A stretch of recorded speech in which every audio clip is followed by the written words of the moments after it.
Estamos retomando agora a aula depois do intervalo? Vamos lá. Então a gente parou aqui. E a gente quer ver, a partir dessa equação agora, que é proveniente de uma equação, quer dizer, que é onde vai ser usada uma equação de Euler-Lagrange generalizada, que é essa aqui, como é que a gente vai poder trabalhar esses termos para chegar à composição de um tensor de energia móvel. Então vamos fazer a seguinte coisa. E aqui nós estamos então fazendo, levando em conta que nós temos família de campos, temos vários campos. Bom, vamos então proceder como a gente procedeu no caso anterior. Nós não estamos então pegando a equação de cada campo e acoplando com a variação, não. Isso vai ficar depois como tarefa. O que nós estamos fazendo é pegando esse statement aqui, essa declaração de que o lagrangiano não depende explicitamente das coordenadas espaço-temporais. Aí, fazendo isso, a gente escreve essa expressão aqui, e aqui nós vamos substituir esse termo aqui pelo que as equações de Euler-Lagrange me dão sobre ele. Quer dizer, esse termo aqui é menos isso, mais isso. Eu vou usar essa informação aqui. Então vamos lá. Então, o lado esquerdo da equação, vamos manter aqui DI, vou colocar assim. Então, esse primeiro termo aqui, ele vai dar menos DI, perdão, aqui vamos ter cuidado, é o seguinte, porque como aqui eu estou botando DI, aqui eu já tenho o índice livre em mim, eu vou evitar esse índice, então aqui eu vou fazer o seguinte, vou escrever de novo a equação de Euler-Lagrange, chamando tudo de capa lambda. Vamos colocar assim, d capa, d lambda, d capa, d lambda. Botamos aqui d capa, d capa. Para evitar conflito de índices que já estão saturados com o índice que está livre, que é o índice livre. Então, vamos substituir esse DL, DFI, por esse termo aqui. Então, vai ficar menos d capa, d lambda.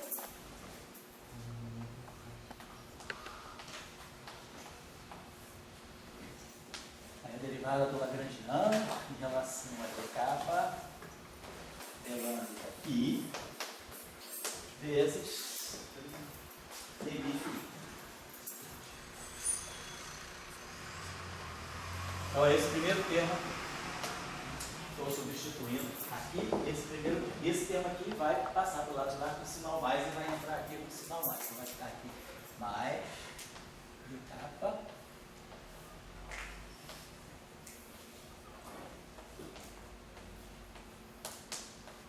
E de novo aqui, dFi. Então, o que nós fizemos, agora sim, usamos a equação de Euler-Lagrange aqui. Essa Euler-Lagrange. Agora, os demais termos vão manter, mais a derivada do lagrangiano.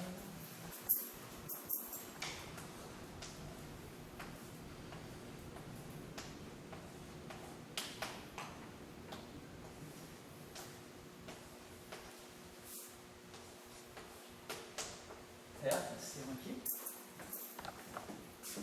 E depois o outro termo.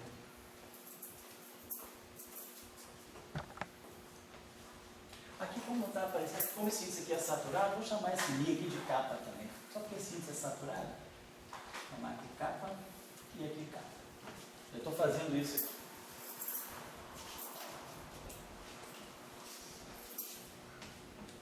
E aqui eu vou fazer, vou chamar aqui de capa. Aqui de lambda, dmi, d capa. Só para poder ficar mais os índices mais uniformes. Né? Apareceu capa, lambda, lambda início. Eu podia usar mi saturado com mi, mas eu prefiro usar capa saturada com capa e lambda com lambda. Então, esse segundo termo aqui, a derivada.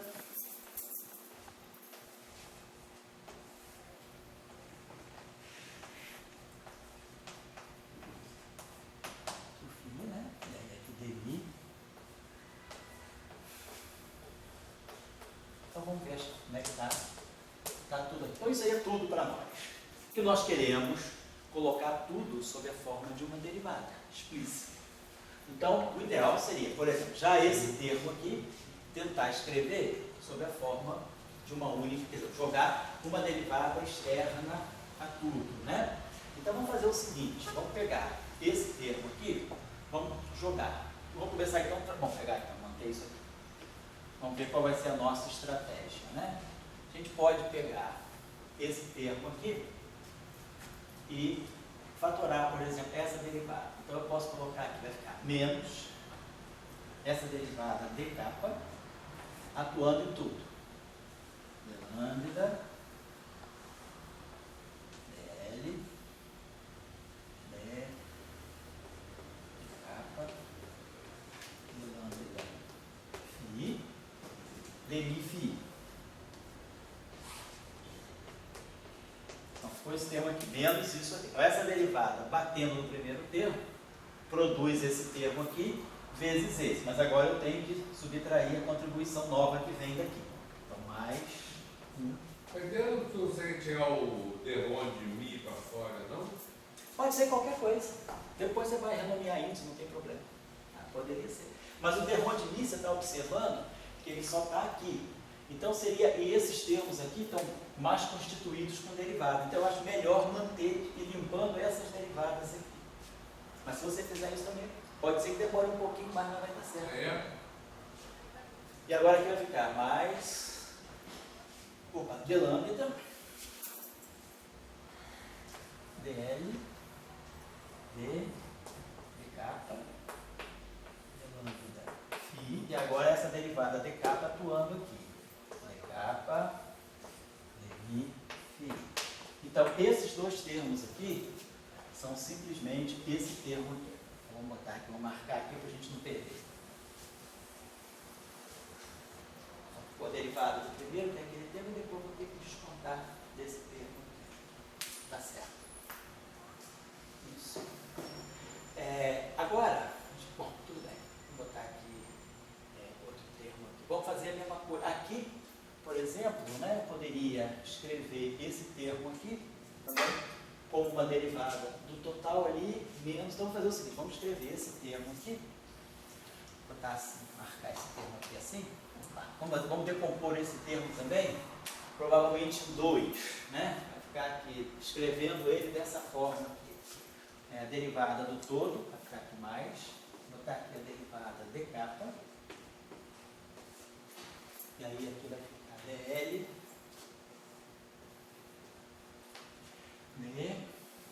de capa, phi,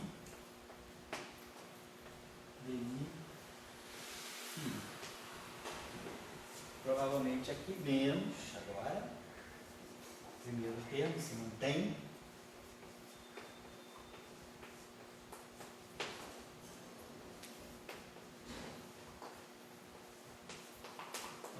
Então seria... Isso é continuação da medicina, né? Esse aqui. Esse termo aqui. Esses dois termos aqui ondulados são esse aqui. Agora esse termo aqui com esse colchete grande, é esse termo que eu estou escrevendo aqui. Tá? Então fiz agora esse termo aqui, certo? Muito bem. Aqui vamos fazer o seguinte. Ó, aqui a gente já está vendo que esse termo aqui é igual a esse. dl, d de capa, phi, d mi, só que aqui está d capa, d mi, aqui está d mi, d capa. Então esse termo aqui, ó, eu não vou precisar mexer nele. Ele já está cancelando esse aqui. Tá? Vamos deixar assim. Então deixa eu fazer o seguinte, já vamos limpando esse termo aqui, ó.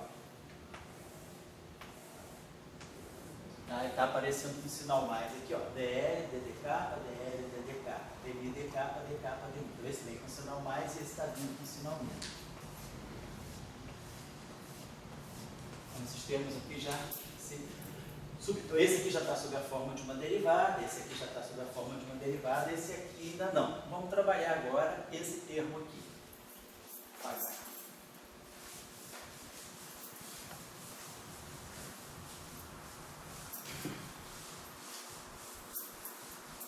Deixa eu até, talvez seja mais interessante a gente fazer o seguinte. Então vamos manter esse termo aqui mais. Manter esse termo aqui mais, está vindo para cá, ó. dl, botar assim. Para não dar confusão, botar assim. Esse termo aqui, ó. Vem para cá, esse termo aqui, ó. dl, d de capa, de lambda, phi, de mi, de capa, de lambda, É esse termo aqui. Então esse termo aqui eu mantive. Vou escrever ele assim, ó. Então, estou reproduzindo tudo que eu tinha. Agora eu vou fazer a seguinte coisa. Esse termo aqui me inspira a fazer a seguinte coisa. Esse termo especial, eu posso colocar essa derivada fatorada, eu posso colocar essa derivada em evidência. Então eu posso dizer, essa derivada aqui, ela vai estar atuando em tudo. Mas aí, claro, eu vou ter que subtrair esse termo aqui. Então vou pegar. Então nós ficamos, olha só, esse termo ondulado, esse termo ondulado, aqui nesse colchete fica só esse termo, e esse termo aqui, vamos dizer assim, parabólico, né? A gente pegou esse aqui, beleza.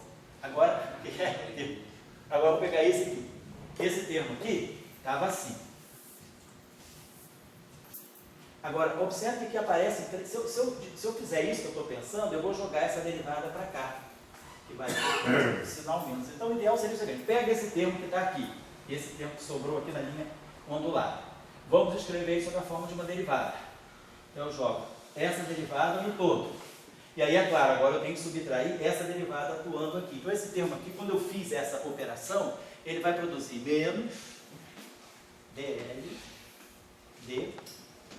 d capa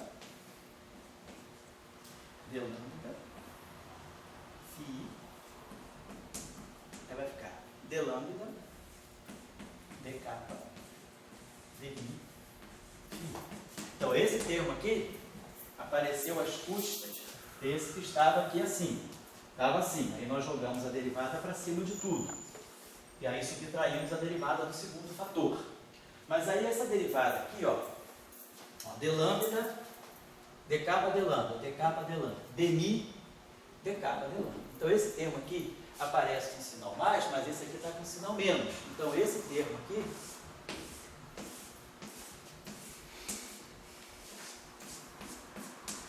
cancela com esse aqui.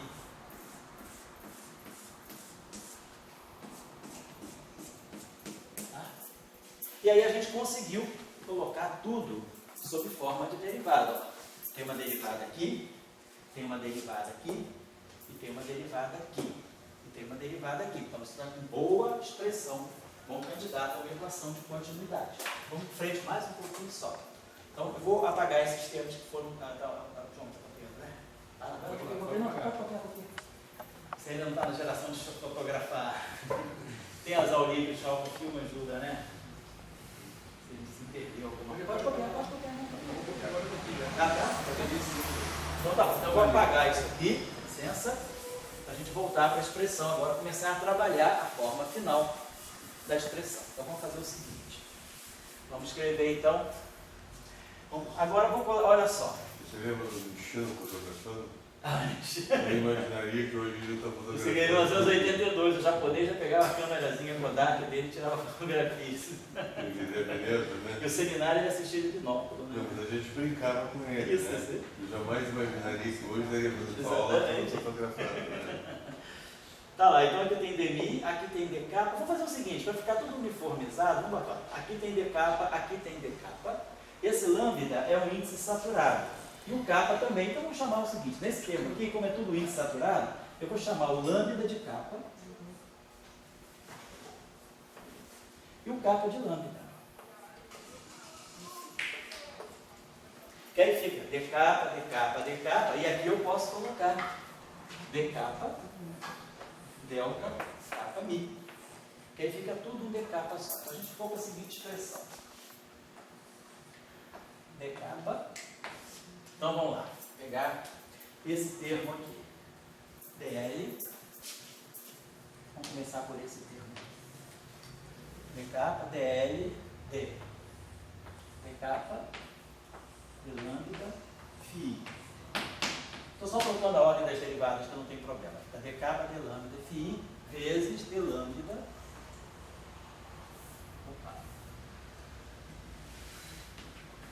dmi, phi. Depois vem esse termo aqui, que vem com sinal mais, menos, né? Menos lambda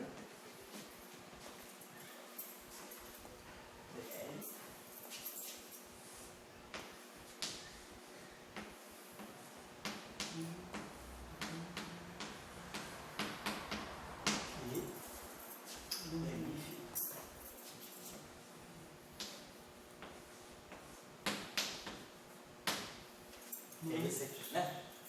Esse aqui a gente já pegou. Esse aqui, perdão. A gente pegou esse aqui.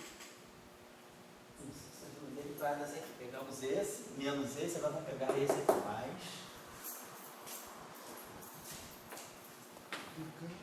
Decata, né? Sim, né? Decata na frente. Ah, não, decata já está fatorado. Decata já está fatorado. Vamos pegar assim mais. DL, DL, DL, D decata,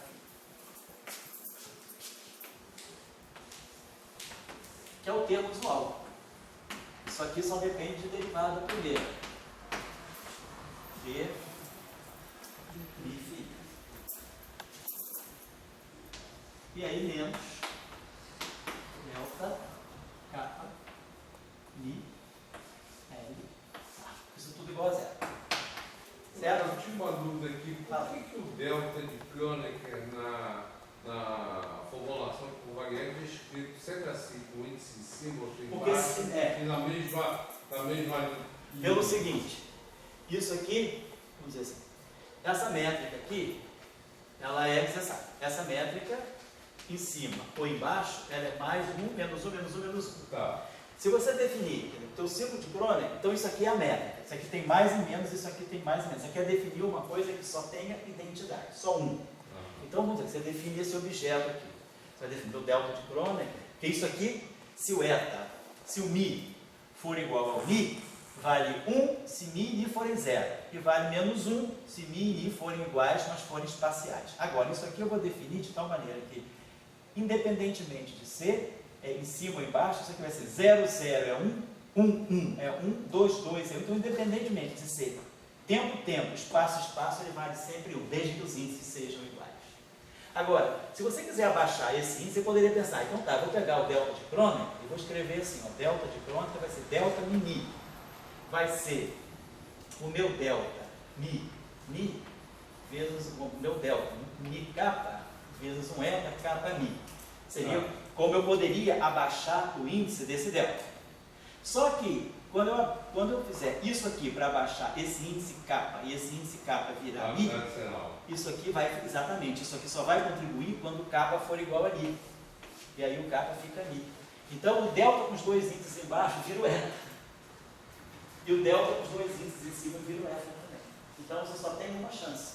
Para você definir uma coisa que vale sempre 1, tem que ser um índice embaixo e em cima. Porque se você abaixar ou levantar, se você quiser levantar esse índice, você vai poder escrever assim, ó, delta mi vai ser eta ni kappa vezes delta kappa, quero botar delta mi já está em cima, então vezes o delta, quero botar, vou escrever isso aqui com os dois índices em cima, então delta ni kappa, eta kappa mi. Então vamos dizer que você queira levantar o índice kappa, então o índice mi já está em cima, você vai levantar o índice kappa fazendo isso. Só que agora, isso aqui é o Kronecker, então o mi, o kappa vira mi. Aí você mostra que o delta com dois índices em cima é o delta, então não tem jeito, certo?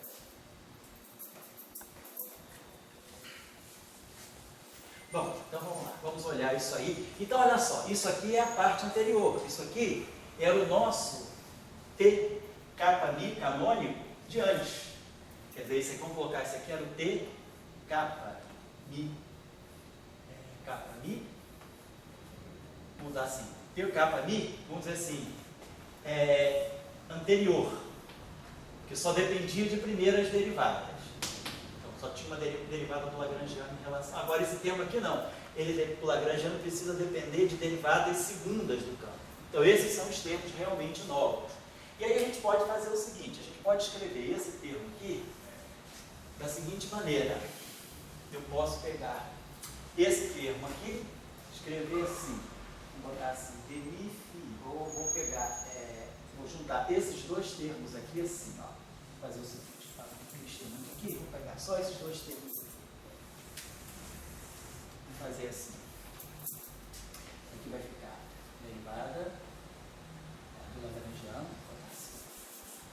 É melhor fazer isso. Vamos dizer que a gente faça assim. Isso aqui é a derivada do Lagrangiano em relação à derivada do campo vezes a coordenada. Então eu posso fazer assim, vamos juntar esses dois termos aqui. Vamos fazer o seguinte, esse termo aqui vai ficar assim, vamos fazer o contrário. Deixa eu apagar isso aqui. Só chamei a atenção que isso aqui era o caso anterior, a gente reobtém o caso anterior, mas nós não queremos isso. Vamos juntar esses dois termos aqui agora num só, fatorando o DMI FI. Então a gente vai ficar com o seguinte, isso aqui ficou assim, D capa.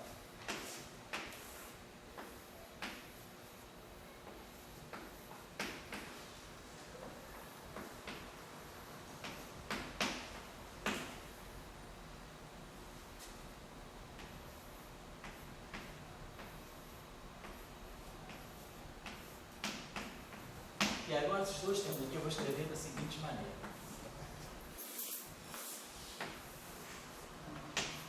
Vou pegar esse primeiro termo aqui.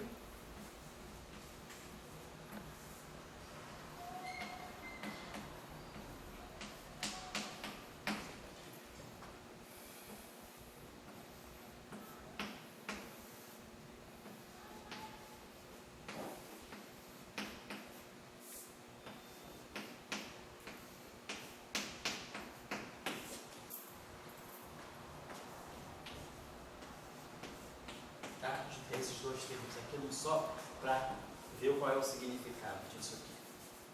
E aqui menos. Ele está misturando termos que já apareciam antes. Isso, exatamente. Por quê? Vamos ver por que isso é conveniente. Exatamente. Pelo seguinte, olha só, isso aqui é um termo genuinamente novo. Ele pega a derivada. Vamos fazer a leitura. Se a gente estivesse fazendo tudo isso na mecânica clássica de partícula, esse termo aqui, isso aqui seria para nós DDT de derivada do Lagrangiano em relação a QI dois pontos. Vamos dizer que a gente tivesse isso aqui. Vezes DDT, vou botar isso aqui viraria, tudo isso aqui viraria, se eu estivesse falando de coordenadas, né? Esse cara aqui ficaria derivada, então essa derivada aqui ficaria derivada total, derivada, desculpa, respeito ao tempo, estaria derivando aqui, e aqui eu estaria colocando Q e dois pontos. Esse termo aqui estaria dando para nós o seguinte, derivada do Lagrangiano em relação a Q ponto menos DDT da derivada do Lagrangiano em relação a Q dois pontos vezes Q ponto menos F igual a zero. Isso seria o meu Hamiltoniano. Então eu teria, ó, isso aqui é o momento. Então o que ia acontecer é que o momento canônico agora não vai ser só dl de Q ponto, porque no caso da mecânica usual, o que a gente chama de momento canônico associado à coordenada Q é dl de Q ponto. Então seria ó, P Q ponto menos L, daria o Hamiltoniano. Mas agora, devido ao fato do Lagrangiano depender de derivada segunda, nós temos um termo novo aqui, quer dizer, o que é o momento, então isso aqui seria interpretado como sendo o momento, o novo momento canônico, PI. Ele vai ganhar uma contribuição que vem daqui. E esse termo aqui seria o momento canônico associado, é como se eu tivesse um segundo momento canônico. Isso aqui seria, vamos dizer, o momento π, que é dois pontos, mais P, que é ponto, menos L. Quer dizer, no formalismo hamiltoniano, o hamiltoniano ele começa já com a velocidade. Mas como agora meu Lagrangiano depende da derivada segunda, então eu tenho a velocidade associada à velocidade, que aqui eu teria a velocidade associada à coordenada Q. Então no caso usual eu não tenho nem isso, nem isso. Então o que aparece aqui é o momento vezes a velocidade associada àquele grau de liberdade, QI, menos L. Mas agora eu tenho uma derivada, depende, quer dizer, meu Lagrangiano depende da derivada segunda. Então, nós temos uma outra, além da coordenada QI, é como se a gente tivesse a coordenada QI ponto, e esse termo aqui está medindo a velocidade associada a essa coordenada, que é o que dá o QI dois pontos. Então, a gente fica com duas classes, duas categorias de momentos canônicos. O momento canônico anterior, usual, do formalismo usual, ele é modificado pela presença da derivada segunda, mas agora aparece um momento canônico novo, que é esse termo aqui. E é o que está exatamente acontecendo aqui. A gente está tendo um momento, antigamente, né, se eu não tivesse derivada segunda, O meu momento associado ao campo, da outra vez eu chamei, isso aqui seria o meu picar. Seria o meu momento canônico, K, associado. Então ficaria picar vezes D, Mi, Fi, então P, Q ponto, menos L. Mas agora o meu momento novo, quer dizer, com a dependência na derivada segunda, o que passa a ser um momento linear, ganha uma contribuição nova. E esse aqui é um momento completamente novo, que não está medindo só a variação, a derivada do Lagrangiano em relação à velocidade. Está medindo a variação do Lagrangiano em relação à própria aceleração. Então é como se aparecesse em dois momentos. Tá? Apareceria esse momento aqui, que eu vou chamar de um, vamos dizer assim, pitil, kappa, lambda, d lambda, d mi phi, seria esse termo aqui, e apareceria esse momento π. Mas agora esse momento π modificado por esse termo aqui. Então a ação da derivada segunda, ela introduz um novo momento e modifica o momento anterior. Tá? Deixa eu apagar isso aqui, só para chamar a atenção de você. Mas o que é importante, nós tiramos de novo um tensor de energia momento canônico. Então isso aqui, ó, isso tudo que está aqui, dentro dessa expressão, é que eu vou chamar agora do meu T. Ele, ó, o índice lambda está saturado. Então sobe esse K e tem esse Mi. T, kappa, Mi. Esse é o novo momento. Tá? Esse termo aqui depende de kappa. Esse termo aqui, o lambda, está somado. Então todos os termos têm essa estrutura. Um índice kappa em cima e um índice Mi embaixo. O índice kappa em cima, o índice Mi embaixo. Aqui tem o índice kappa em cima, esse lambda está somado com esse lambda, e kappa em cima e embaixo. Então, esse é o novo momento canônico. Então, no caso de nós termos derivadas mais altas, né? Então essa aqui é a nova expressão do tensor de energia momento. E aí fica claro, se a gente for tirar quem é o hamiltoniano, o que é o hamiltoniano? É a componente 0, 0.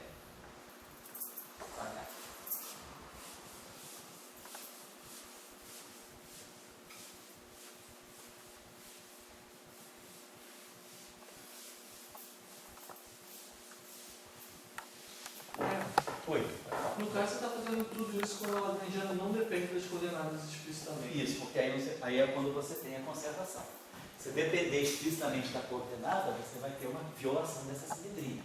Porque se depende explicitamente da coordenada, significa que tem algum agente externo no lagrangiano que deve estar puxando ou dando energia para o sistema. Né? Por exemplo, se você, vamos dizer, na mecânica clássica, pega na mecânica clássica, pega esse lagrangiano aqui, pega o oscilador harmônico, meio de m, que ponto ao quadrado. Vou botar assim, nem precisa ser oscilador harmônico, vou pegar um potencial v de Q qualquer. Mas suponhamos que aqui eu coloque uma função f de t, se acople com a coordenada q de t.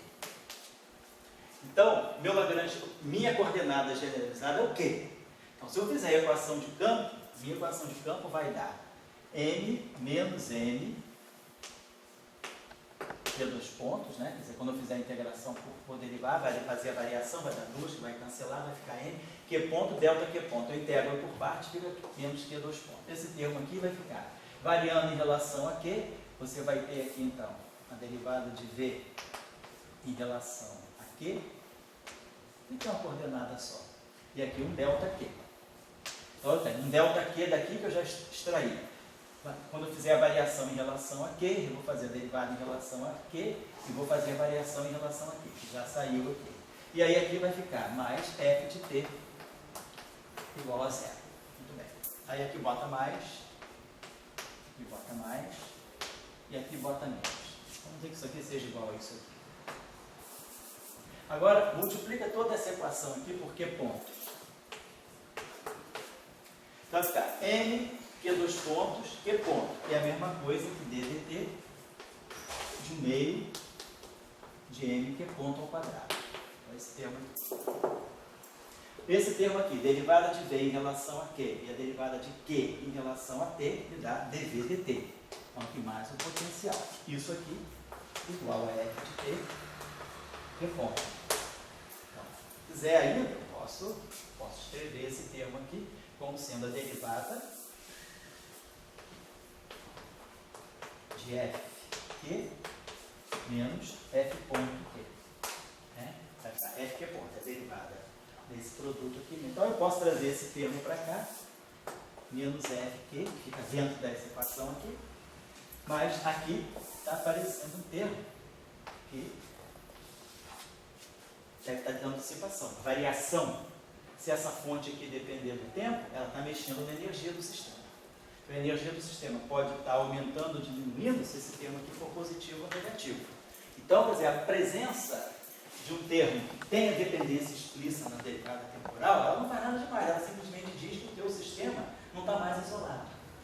Quer dizer, a dependência explícita com a posição, no caso da mecânica clássica, com o tempo, indica a presença de alguma fonte externa que pode estar acoplada ao teu sistema e que está trocando energia com o teu sistema. Então, antes, se não tinha o F era zero, esse termo era zero, esse termo era zero, e aí a energia do sistema é conservada. Energia cinética mais energia potencial.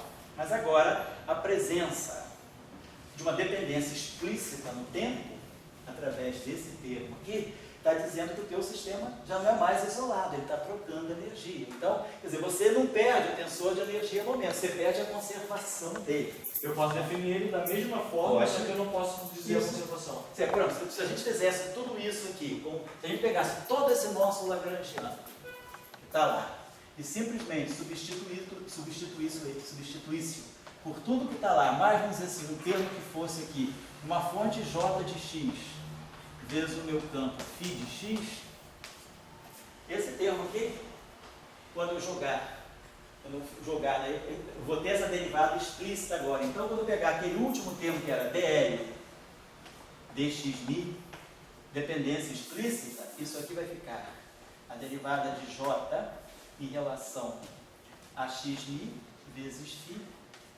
mais j φ.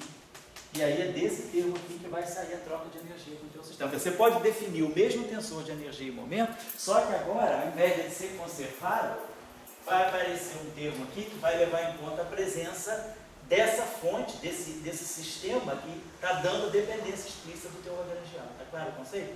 É exatamente como na mecânica clássica. É como se você jogasse no problema, né, da partícula no poço de potencial, esse teu sistema agora está acoplado com algum agente externo, que varia no tempo. E aí, esse objeto aqui, ele vai estar mexendo na energia do teu sistema, dependendo se F ponto é zero ou não. Então, vai estar dando energia ou tirando energia do teu sistema. Então, quer dizer, a presença de uma fonte externa, ela quebra a equação de conservação, só isso. Mas você define o mesmo objeto, pois não? Nesse caso, por exemplo, no caso clássico, ainda podemos definir na newtoniana? Sim. Eu diria que sim, você pode definir. O newtoniano seria esse aqui. Isso aqui vai estar generalizando a tua definição de energia do teu sistema. Você incorpora a fonte externa do teu newtoniano. Pois não? Na última aula, eu surpreendi um negócio que quando você tem derivada mais alta no campo, Tá? aparece mais um campo escondido. Isso. Uma relação de dispersão. Isso. Aqui tem derivada mais alta. Você às vezes pensa no regulamento meio maluco. Dá para você desacoplar os campos e achar os dois fatores da energia? Vai depender. Vai depender de como é o teu termo cinético. Aí você vai precisar ter o lagrangiano explícito. Você pode saber que definição de campo você tem que fazer. Certo? Tchau, Tony. Então, amanhã você me escreve para saber se a carteira está pronta. Legal? Tchau. Bom, então tá aqui o nosso tensor de energia momento canônico novo ficou definido. Então, se a gente quiser pegar a energia do sistema, é o T00. Então, vamos lá, se eu quiser pegar, só para a gente ter uma ideia. Quem é o T00? Aí, Henrique, 00 em cima, 00 embaixo é a mesma coisa. Então, isso aqui que a gente vai estar definindo como a densidade hamiltoniana, densidade de energia. Então, vai ficar derivada em relação a T, derivada vai ficar 00, vai ficar C ao quadrado, DDT. Aqui vai ficar 1 sobre C ao quadrado, DDT. Então, vai dar isso aqui para nós. Derivada, as velocidades da luz vão se cancelar, vai ficar no numerador e no denominador, vai ficar derivada do L em relação ao φ, 2 pontos. E aí aqui, tudo é 0, 0. Então, tudo é derivada temporal. Então, isso aqui é energia. Nesse termo aqui, mesma coisa, eu vou ter aqui derivada temporal, 1 sobre C ddt, e aqui eu vou ter 1 sobre C ddt. Vai ficar dl, vai ficar aqui mais, a derivada do Lagrangiano em relação a φ ponto, que é o normal, que é o momento canônico normal, a derivada do Lagrangiano em relação à velocidade. Agora o termo novo que vai aparecer vai ser esse aqui, menos ddt. Esse aqui vai produzir, que vai ter 1 sobre c é a mesma coisa, vai subir, então vai ficar ddt dl. Aí aqui vai ficar derivado do Lagrangiano em relação às duas derivadas. Tá? Isso aqui vezes esse termo aqui, φ ponto.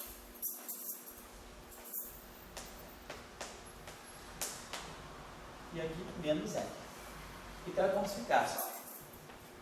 Esse momento aqui, vamos dizer assim, é o momento, vamos dizer assim, π, vamos chamar π chapéu e φ. E ponto, quer dizer, mesma estrutura, né? Quer dizer, é o momento associado a essa derivada segunda, e aqui, esse termo aqui, que é a derivada da derivada, a derivada temporal da derivada temporal. Esse termo aqui está me definindo agora, redefinindo o antigo momento canônico, que é a derivada do L canal, vezes o ponto, menos L. Então é isso que é o nosso hamiltoniano. Então serve a mesma estrutura canônica. P, Q ponto, mais P, Q ponto, menos L. Só que esse momento aqui é o momento associado a essa derivada segunda. Então esse termo, quer dizer, como da mesma forma que eu tenho uma coordenada φ, e quem aparece aqui é a velocidade com o seu momento, aqui é como se a nova coordenada fosse φ ponto. Então quem vai aparecer aqui vai ser a derivada dessa nova coordenada φ ponto. E aqui o momento associado a essa coordenada, derivada de 2 pontos. Então é a mesma estrutura. Então, só que o que a gente não pode garantir é que esse termo, por exemplo, se a gente pegar aquele termo antigo de Klein-Gordon, essa energia não é positiva definida sempre. Então a gente pode ter um problema com a positividade da energia. Então só estou chamando a atenção, mas assim, é exatamente tudo que a gente fez até agora. Então esse é o momento canônico. Agora que o Dória estava chamando a atenção. Vamos tentar relacionar agora, existe uma relação, vamos começar a olhar agora o momento angular. E existe uma relação entre o tensor de momento angular, na verdade o tensor de spin, e a propriedade de ser ou não simétrico do tensor de energia e momento. Se a gente pensar em campo escalar, tipo Klein-Gordon, que a gente observa, por exemplo, se a gente pegar um campo de Klein-Gordon normal, não tem derivada segunda, então esse termo não existe e esse termo não existe. Então a derivada do Lagrangiano em relação a dkφi é dkφi. dkφi vezes dμφi menos delta μkL. Então isso aqui é um tensor simétrico e isso aqui também é um tensor simétrico. Se eu trocar μ com k, esse termo aqui, boto aqui, se eu botar esse μ na frente, esse k em cima, quer dizer, tkμ, isso aqui está me mostrando que tkμ é igual a tμk. Essa é a propriedade de simetria. Então, para o campo de Klein-Gordon, se esse campo é um campo escalar normal, esse tensor de energia-momento, ele é simétrico. Agora, se o que eu quero chamar a atenção, o tensor de energia-momento vai poder, nada diz que esse tensor de energia-momento em geral é simétrico. Essa parte aqui, ó, ele é simétrico, quer dizer, será que ele é simétrico em κμ? Quer dizer, esse termo que está aqui é lambda de lambda de μ. Quer dizer, nada me garante que esse termo aqui vai ser simétrico em μk. Então a gente vai poder relacionar uma eventual parte antissimétrica do tensor de energia-momento com alguma coisa ligada ao momento angular. Esse é o próximo passo. Se você fizer tirando derivadas superiores, colocar só eletromagnético, não vai dar simétrico. Não vai dar simétrico. Se você pegar o campo de Maxwell, por exemplo, não vai dar simétrico. Deixa eu pegar só aqui, ó. Vou apagar isso aqui já fez. Na verdade, o que a gente vai mostrar é o seguinte: sempre que o campo tiver spin, ele não for escalar, ele não vai poder, o tensor de energia-momento não vai ser simétrico. Então, a não simetria do tensor de energia-momento, ela pode estar ligada à presença do espinho. Mas vamos dar uma olhadinha se a gente está falando do caso de Maxwell. Então, o nosso lagrangiano de Maxwell usual é esse aqui. Menos 1/4 de F mini, F mini. Lembrando que F mini, né? É D mini ani menos D mini ani. Então, não tem derivada superior. Esse lagrangiano aqui depende só das derivadas primeiras. Esse termo aqui é derivada primeira, e esse termo também. Então, nós temos derivada primeira ao quadrado, mas não temos derivada segunda. Então, esse termo aqui, então esse termo está fora. No caso de Maxwell, esse termo está fora, então não tem derivada segunda do campo, nem tem derivada segunda do campo. O que eu vou precisar fazer? Vamos dizer que o meu campo φ seja o campo, vamos dizer, ali. Então, vou ter o meu tensor. Então, a gente vai dizer o seguinte: nosso tensor de energia momento, dk, eu vou então aqui identificar o meu campo. Eu só tenho uma família de campo, então não tenho, preciso botar I igual a 1. Então, eu vou associar o meu campo φ, por exemplo, ao meu campo ali. Então, nosso tensor dk, vamos colocar assim, ele vai ser derivada do lagrangiano em relação ao dk ali. E aí aqui, D, mi, ani. Então assim, bota assim embaixo, só para facilitar, só para ficar botando em cima primário. Assim. Tá? Estou tomando esse campo aqui como sendo isso aqui. E aqui o nosso tensor de energia dl, dk, d derivada L, em relação a φ, só que eu estou tomando meu φ igual a ani. Dmi, φ. Meu φ é ani. Menos. Só que agora, então eu vou ter que d delta K mi é. Então isso aqui é sempre simétrico, não tem a dúvida. Delta mi K é igual a delta K mi. A questão agora é tirar essa derivada aqui, vamos derivar o lagrangiano em relação a isso aqui. Isso aqui é um quadrado, isso aqui é menos 1/4 de F mini, ou seja, F mini é um quadrado. Então a derivada de um quadrado vai ficar menos 1/4, duas vezes o primeiro, vezes a derivada do segundo. Derivada de F mini em relação a dk. Então vamos fazer o seguinte, para evitar que esse índice ni está aqui, não tem nada a ver com esse índice ni que está aqui. Então vamos fazer o seguinte, vamos chamar isso aqui, para evitar de qualquer tipo de repetição, vamos chamar isso aqui de ρ sigma. Os índices daqui, em princípio, não tem nada a ver com esse índice daqui, então vai ficar menos 1/4, vamos chamar isso aqui de F ρ sigma, e aí aqui a derivada F ρ sigma. Então estou pegando. Isso aqui é um quadrado. Então, a derivada do quadrado é duas vezes primeiro derivada do segundo. Tá? Então, primeiro derivada do segundo. Só que eu estou derivando em relação a isso aqui. Então, isso aqui é d ρ a sigma menos d sigma a ρ. Então, a derivada desse termo em relação a esse, então, isso aqui é um d, aqui é um d ρ, aqui é um dk. Então, isso aqui vai ficar um delta de k a ρ. É preciso que esse k seja igual a esse ρ. E aí aqui é a derivada do sigma em relação a mi. Vai ficar delta sigma mi. Segundo termo, vai ser a derivada disso aqui em relação a isso aqui. Então vai ficar delta de k sigma, delta de mi. Estou derivando isso aqui. Isso aqui é o que eu fiz aqui. É a derivada desse objeto em relação a dk a mi. Esse termo aqui isso aqui só vai contribuir quando essa derivada for igual a essa, portanto, delta de k para ρ, e quando esse campo for igual a esse. Eu preciso que essa componente, senão a derivada seria zero. Tá? As componentes são todas independentes. E aí depois esse termo aqui vai ficar k sigma e ρ. E aí agora, isso aqui vai estar multiplicando isso aqui. Então vai ficar menos 1/2 do F ρ sigma. Só que aqui esse termo agora, o ρ fica k e o sigma fica mi. K mi. E aí agora, mais 1/2 do F. O ρ fica mi e o sigma fica k. Só que F de k é menos F k mi. Então esse termo aqui pode ir embora, vai ficar menos, e aí vai cancelar esse menos, vai ficar menos meio, menos meio. Então vai ficar menos F k mi. Então esse termo aqui está produzindo menos F k mi. Dmi a mi. Agora, quem diz que isso aqui é simétrico em k mi? Se eu trocar o kappa com mi, isso aqui vai ficar F, mi, d kappa, a mi, que é outra coisa.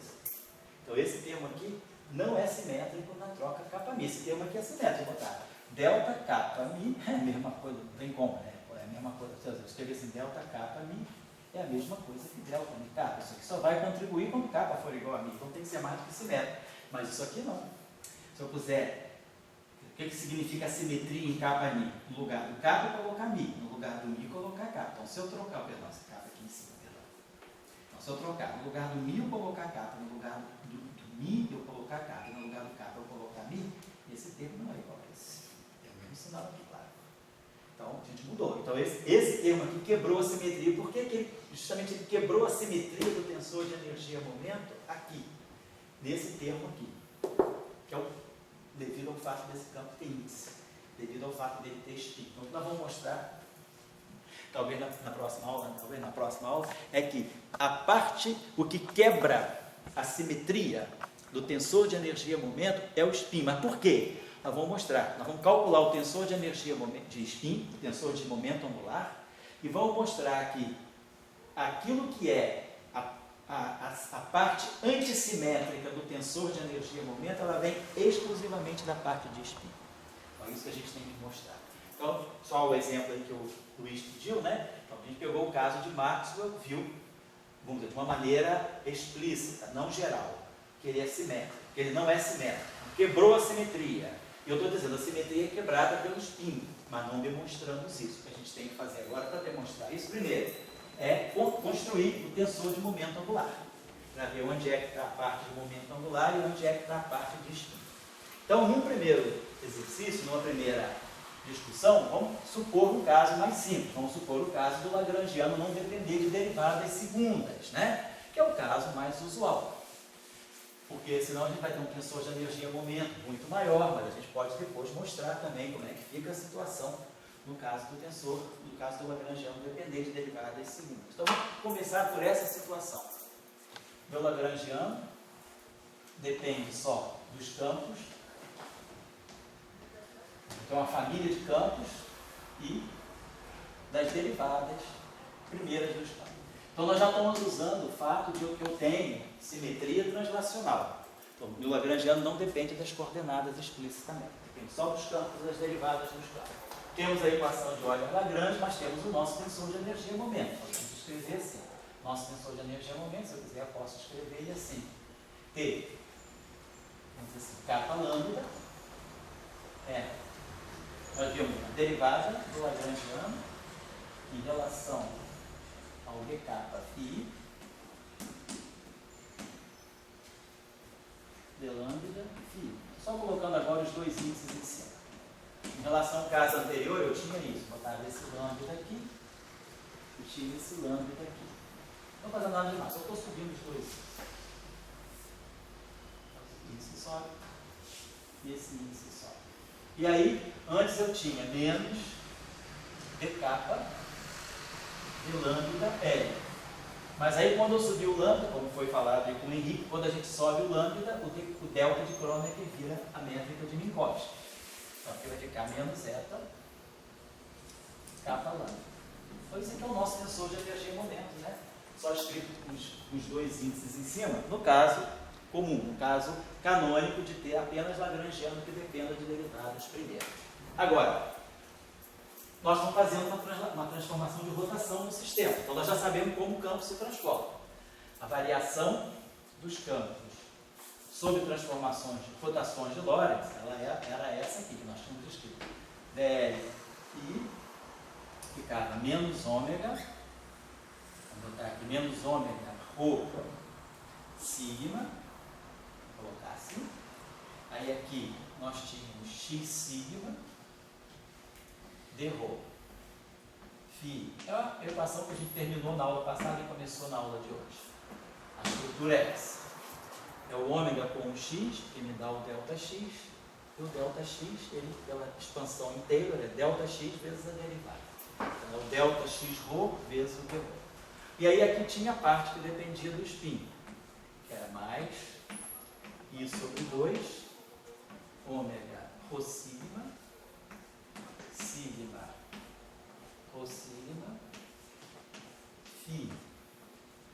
isso aqui para nós é a variação do campo sobre transformações de Lorentz, sobre rotações do espaço de rotações de Lorentz em geral. Então, um campo escalar, como nós já vimos, né? Um campo escalar, se a gente pegar um objeto escalar qualquer, pegar um escalar φ qualquer, a variação do escalar é menos ômega ρ sigma x sigma d ρ. Por que eu estou dizendo isso? Por que eu estou pegando a variação do escalar? Porque eu quero ver, nós queremos ver, quando eu faço uma transformação de rotação no meu sistema, o meu lagrangiano é um escalar de Lorentz. Nosso lagrangiano, quando a gente escreve um lagrangiano, seja no espaço euclidiano, seja no espaço de Minkowski, ele não pode ter índice. O lagrangiano não tem caráter vetorial. O lagrangiano, ele é um escalar de rotação. Né? Então, o lagrangiano ele tem todos os índices contraídos. Então, se a gente fizer uma rotação, então vamos pensar assim, nosso lagrangiano tem essa estrutura aqui, rotação de Lorentz. Vamos botar rotação de Lorentz, ou rotação do espaço de Minkowski. Galera, Pode falar. desculpa, eu acho que eu vou estar dando um pulo para trás. Mas Não tem problema. as duas equações aqui são para campos escalares. Não, Não? esse campo aqui eu falei, é um campo genérico, tanto é que ele tem isso aqui. Ok. Então, se esse campo, por exemplo, for um escalar, isso aqui é zero. Se esse campo for um vetor, a gente sabe quem é essa matriz. No caso do campo vetorial, vamos voltar lá. Então, no caso de um campo escalar, isso aqui é zero. Então, está aqui. No caso de um campo vetorial, delta, está aqui. Lorentz de um campo vetorial, vamos dizer assim, a alfa. Então, eu teria que escrever isso aqui assim, menos ômega ρ sigma x sigma d ρ a alfa, substituindo o meu campo φ pelo campo A, mais I sobre 2, ômega ρ sigma, sigma ρ sigma. Mas agora meu campo tem índice alfa, então o índice alfa ele vai ser trazido pela matriz. Vou ter que botar aqui alfa, beta a beta. Então isso aqui é agora se o campo for vetorial. Mas agora nós sabemos, isso aqui é menos I delta alfa ρ eta sigma beta, menos eta ρ beta delta alfa sigma. Vamos lá. Então, se eu trabalhar esse termo aqui, menos I com I vai dar 1. Então vai ficar aqui mais um meio. Ômega. Aí o meu ρ vai virar alfa. E o meu sigma vai descer beta. E aqui eu tenho a beta. Segundo termo, menos vai ficar mais I com I dá menos 1, então vai ficar menos 1 meio. Aí vai ficar ômega. Aí nesse termo aqui, o ρ desce e vira beta. E o sigma, o alfa, está aqui, o sigma vira alfa. E aqui é a beta. Então ficou esse menos esse. Só que essa matriz aqui é antissimétrica. Ômega beta alfa é menos ômega alfa beta. Então aqui fica mais. Então esse termo aqui desaparece. Alfa beta beta e aqui também o meio desaparece. Então a variação, se eu estou considerando um campo vetorial, esse termo aqui já não é mais zero. Ele está dando para nós, no final de tudo, mais ômega alfa beta a beta. Então isso aqui que vai estar medindo aquilo que vem do spin do campo, vem da matriz sigma. Esse termo aqui vem exatamente daqui, quando eu chamo esse campo aqui de alfa. Então, quando eu fizer isso aqui, a alfa, e aí essa matriz aqui, ela vai ter que ligar o índice desse campo com o índice desse campo. Quer dizer, o índice que está aqui, quer dizer, se você quiser colocar índice nessa expressão, vamos dizer o seguinte, esse campo aqui tem um certo índice estar. Isso aqui está representando um índice. Então, esse campo aqui vai ter um índice. E essa matriz aqui, ela vai sempre conectar esse índice com o índice do campo. É o elemento de matriz, ela vai acoplar diferentes componentes do campo. Essa é que é a estrutura. Então, por isso, no caso vetorial, esse índice aqui é alfa, esse é beta, a beta. Aí a gente usa aquela expressão, blá blá blá, e dá no final isso aqui, tá certo? Então, essa contribuição aqui, ela vai estar sempre acoplada, quer dizer, ela vai estar sempre descrevendo a estrutura de índices do campo. Então, esse índice aqui, quer dizer, o papel da matriz de spin é justamente dizer que com uma rotação, os índices, as componentes do campo se misturam. E quem faz a mistura? É justamente a matriz de rotação, a matriz de spin. Então, os índices do campo, essa parte aqui, ela não vê nenhuma rotação, ela mantém o mesmo índice. Então, essa parte de momento angular e orbital, ela não acopla diferentes componentes do campo. Mas agora, a matriz de spin, ela está aqui, então, ela vai acoplar essa componente do campo com as componentes do campo aqui. Isso está mostrando que, sob uma rotação, as componentes de um campo se misturam. Então, é por isso que aqui aparece assim, isso está claro? É porque, geralmente, eu estou escrevendo isso aqui, genericamente, sem índice, mas está sempre subtendido que, se o campo não é escalar, essa matriz não é zero, então vai ter um índice aqui, vai ter esse índice aqui, que vai estar aqui. Então, esses dois índices aqui, quer dizer, essa matriz, ela acopla a variação de uma componente, depende das demais componentes. É como a gente faz, deixa eu apagar um instantinho só, no caso do SO2 mesmo, quando a gente pega que ΔX, desculpa aqui, quando a gente diz que ΔX é alfa y, e ΔY é menos alfa x, o que eu estou dizendo é justamente isso, quer dizer, a variação, vamos chamar isso aqui de x1 e x2.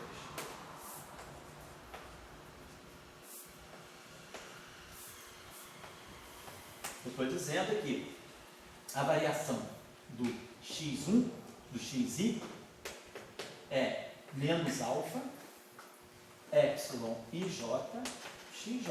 Ó, quando isso aqui é 1, epsilon 1, 2. Então, epsilon 2 é 1, que é o x2. Quando isso aqui é 2, quando o epsilon for 1, vai ficar ΔX1, vai ficar alfa, epsilon 1, 2, x2. Epsilon 2 é 1, então fica ΔX1 igual a alfa, x2. ΔX2 igual a alfa, epsilon 2, 1, x1. Epsilon 2, 1 é menos 1, então fica menos alfa, x1. Então, a gente pode escrever em termos matriciais isso aqui da seguinte maneira: o parâmetro, a matriz, vou botar aqui vetor e o vetor, quer dizer, o vetor com coluna, né? Isso aqui é uma matriz 2 por 2. Tem essa matriz, é 0 e menos 1, 0. Então, na verdade, o que está acontecendo ali é isso. A variação de uma componente, eu estou dizendo, a variação da componente xi se acopla com a componente xj por essa matriz. Então, essa matriz aqui está fazendo o papel desse gerador. O parâmetro é epsilon. Estou fazendo uma rotação de um ângulo alfa. Perdão, parâmetro é alfa. Estou fazendo uma rotação de um ângulo infinitesimal alfa. Então, o meu ômega, kappa lambda lá, aqui está representado pelo alfa. E a minha matriz sigma, kappa lambda, está representada pelo epsilon. Então, o que eu estou escrevendo aqui é exatamente aquilo que está aqui. Certo? Então, é basicamente isso. Então, essa matriz aqui, é ela que faz o acoplo. Quer dizer, quando eu rodo um vetor, as componentes se misturam. E aí, essa mistura, a variação da componente 1 depende das demais componentes, a variação da componente 2 depende das demais componentes. Quem está fazendo esses acoplamentos é essa matriz aqui, que é a matriz de spin. É isso que está acontecendo, certo?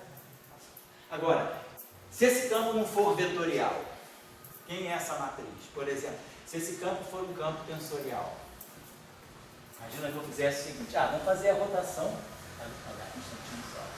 imagina que eu tenho um campo, não um índice vetorial, mas com dois índices vetoriais. Vamos dizer que eu tiver, vamos botar, quem é a transformação de Lorentz desse campo aqui? Vamos dizer que eu pego um campo que tem esses índices aqui.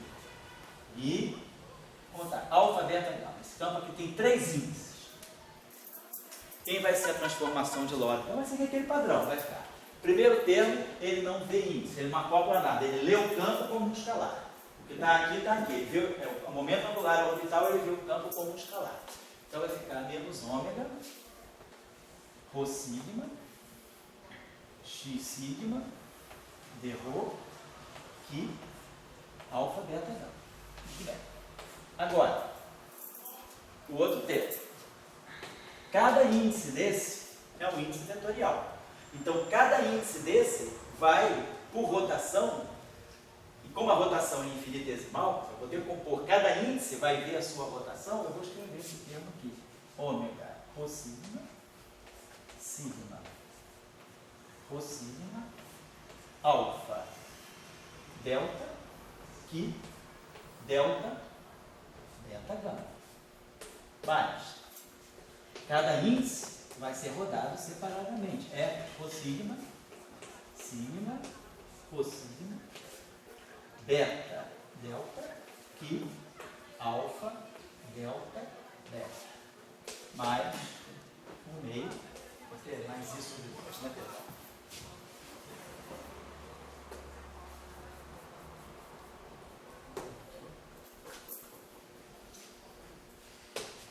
Ômega, rho sigma, sigma, rho sigma, gama, alfa, beta, gama, delta, e alfa, beta, delta. Então, cada índice sente a rotação. É exatamente como você está acostumado na relatividade geral, quando você faz a derivada covariante. Você pega, por exemplo, a derivada covariante de um tensor que alfa, beta, gama. O que você está fazendo? Você está derivada usual. Agora pega o Cristóvão, que alfa, delta, mi, delta, que delta, beta, gama, mais gama, beta, mi, delta, que alfa, delta, gama, mais gama, gama, mi, delta, que alfa, beta, delta. Cada índice sente a rotação separadamente, é o que a derivada, a conexão está te dizendo isso. A conexão ela veio justamente com o gerador. Aquele delta, aquele símbolo de Cristóvão, é isso aqui, tá? Certo? Então, isso está. Só para finalizar esse raciocínio. Então, se vocês tiverem um campo que não seja escalar, vocês têm que saber que, se for um campo tensorial, pode ter quantos índices quiser, que vai seguir esse padrão. Agora, só vai mudar o padrão se for um campo espinorial. É isso que eu ia perguntar, porque no caso, Isso. aqui você coloca índice a índice em cada um, porque cada índice desse carrega spin. Isso, exatamente. Se você for para spin fracionário, Isso. Aí você tem que mudar tudo, porque aí você vai ter que descobrir o seguinte: quem são esses objetos aqui, no caso de um espinor? E a gente vai, quando a gente estudar a equação de Dirac aqui no curso, quando a gente fizer o campo de Dirac clássico, a gente vai mostrar que esse objeto aqui pode ser escrito em função das matrizes de Dirac. Então aí é uma outra história. mas aí vai funcionar, a lógica vai funcionar a mesma coisa. Você vai para cada índice espinorial que você tiver, você vai Vamos dizer que carregar você, exatamente, vamos dizer que você tivesse um espinor. Perfeito. Vamos dizer o seguinte: vamos dizer que o teu espinor tem um inicial, um espinor com 4 componentes. Você nem sabe direito o que é isso, vamos dizer. Bom, você sabe, mas eu estou dizendo uma pessoa que não sabe. Vamos pegar um campo assim, psi alfa.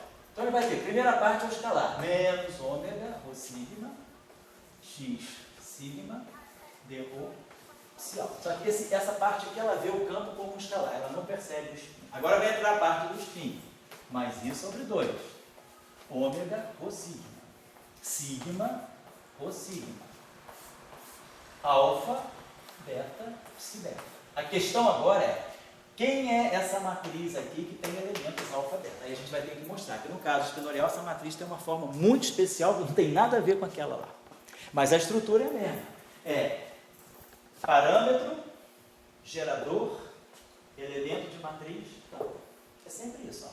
Essa componente se acopla com essa via matriz de spin. A estrutura é sempre essa. Como eu botei esse star, esse índice, não importa o que seja ele, vai se ligar a esse com esse aqui. Isso é geral, é universal.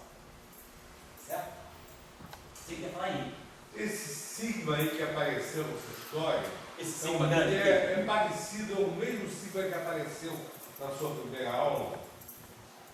Qual foi a primeira aula? Sigma que gerava rotação. Isso, é só que lá era uma coisa no espaço euclidiano. específico. Isso, exatamente. Mas esse sigma É o mesmo. que apareceu ali, É o gerador da rotação. generalização daquele sigma Isso. que você É uma colocou generalização na primeira aula. relativística daquele sigma da primeira aula, Tá. que não era relativístico, era Tá. euclidiano. Tá bom? Beleza, deixa eu apagar isso aqui. Isso é importante, foi bom você perguntar isso aí, porque nem sempre, né, essas coisas ficam muito claras. Oi, pode Cada falar. campo está grudadinho um signo. Oi? Vamos dizer, a cada campo Isso. está grudado um signo e uma simetria de gauge alfa. Exatamente. Cada campo vai estar associado ao signo. Exatamente. Por exemplo, se a gente tiver isso aqui, suponhamos que a gente tivesse, só para vocês terem uma ideia, vamos pegar que a gente pegasse aqui a derivada de um campo escalar. Então, a derivada de um campo escalar, ela agora tem índice. Vamos ver como é que fica a transformação disso aqui sobre rotação. Então, se eu fizer uma rotação disso aqui vai dar para mim d' x'mi do φ' de x'. Tá? Então, nós já temos visto o seguinte, a variação de um campo escalar, ele é menos ômega ρ sigma x sigma d ρ φ de x. Como nós estamos definindo as variações, né? Quer dizer, a variação ΔΦ de x é o φ' de x menos o φ de x, é tudo do ponto x. Então é claro que a derivada da variação é a variação da derivada. Então se a gente derivar essa equação aqui, quer dizer, se eu quiser tirar a variação da derivada do gradiente do escalar, é a derivada da variação do escalar. Então esse parâmetro é constante, então isso aqui vai ficar menos ômega ρ sigma. Mas agora, eu vou poder derivar x sigma em relação a x'mi. Que agora, quando eu pegar essa derivada, for atuar aqui no lado direito, quando eu tirar a derivada, a variação da derivada e a derivada da variação. Então, eu vou ter que derivar essa equação. O ômega é um parâmetro constante, mas agora isso aqui é a derivada de x sigma em relação a x'mi. Ou seja, isso aqui é d x'mi do x sigma. Então, isso aqui é um delta de mi sigma. Então, essa primeira derivada aqui vai dar delta de mi sigma, perdão, em relação a x, não vai ficar derivada, derivada em relação a x mi sigma. Então, isso aqui está derivando, perdão, isso aqui vai ficar embaixo, vai ficar eta mi sigma. Esse sigma está aqui embaixo, em cima, aqui embaixo, tá certo? Então, isso aqui vai ficar menos, então, estou derivando x sigma em relação a x'. Os signos são todos embaixo. Sigma e mi estão embaixo. Então isso aqui vai ficar eta mi sigma d ρ de φ. Agora eu vou ter a derivada aqui no campo. Menos ômega ρ sigma x sigma d ρ dmi do φ. Então derivei essa equação aqui. Então ficou a derivada do primeiro termo aqui. E agora, isso aqui é eta mi sigma d sigma. Então isso aqui, esse eta aqui abaixa esse índice sigma, ele pode ficar mi. Então esse índice aqui sai e esse índice aqui pode descer. Então a gente vai ver o seguinte, vou apagar isso aqui.